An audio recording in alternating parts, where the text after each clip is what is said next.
Hi there, my name is Melissa and welcome to Simple or Not Kitchen. Today we are making a quick and easy Irish soda bread.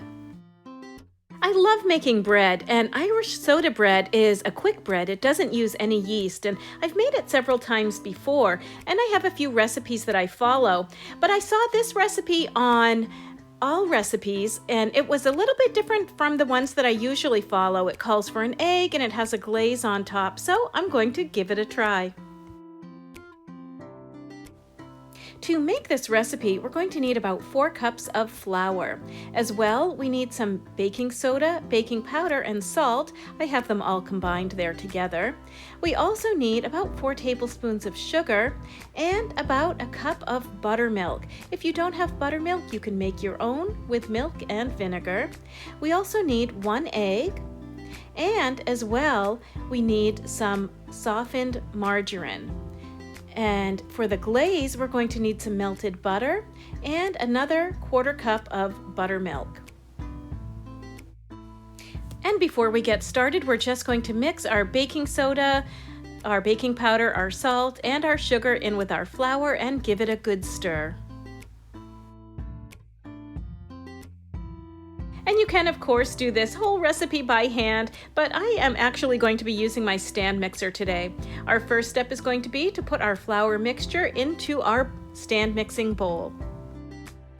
And then we're going to add our wet ingredients, starting with our cup of buttermilk.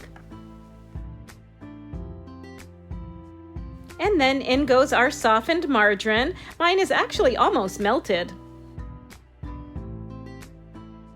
And we're going to turn on the mixer and let those things start to mix. And then we are going to add in our egg. And in goes our egg. Then we're going to just let our mixer go and let it mix in all those ingredients. And it will also knead the dough as well. One of my favorite things to use a stand mixer for is making bread and kneading dough. Although, of course, you can do this by hand, I just like to think that this stand mixer does a much better job than I could do on my own, and it's faster too.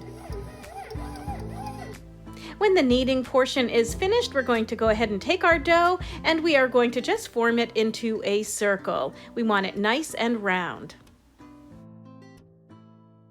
One of the fun things about Irish soda bread is that it always has an X or a cross carved into the top of the dough. There's a couple different legends and stories about why this is done.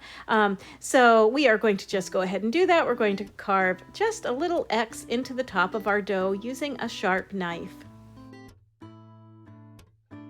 There are lots of different recipes for Irish soda bread. A lot of them do include raisins. This one obviously does not include raisins, but it does include a glaze, and that's not common with an Irish soda bread. This is one of the first recipes I've seen with a glaze. We basically mixed our melted butter and our buttermilk together, and we are brushing it on the top of our dough before we bake it. Then our dough is ready to bake. We are going to bake it in a 375-degree oven. The recipe we're following suggests 45 to 50 minutes, which we did. When I took it out, it was still a little doughy, so I put it back in for about another 15 minutes, and it was still a little doughy on the inside, a little more doughy than I'd like. And while this recipe was super easy to follow, and the bread had a very good flavor to it, and I absolutely loved the crust of the bread, the interior was a little bit mushy and a little bit undercooked and a little bit disappointing. But it made really good toast, and it was super yummy with a little bit of orange marmalade. Thank you for watching Simple or Not Kitchen. More recipes, articles, and video are online at PennellCentral.com.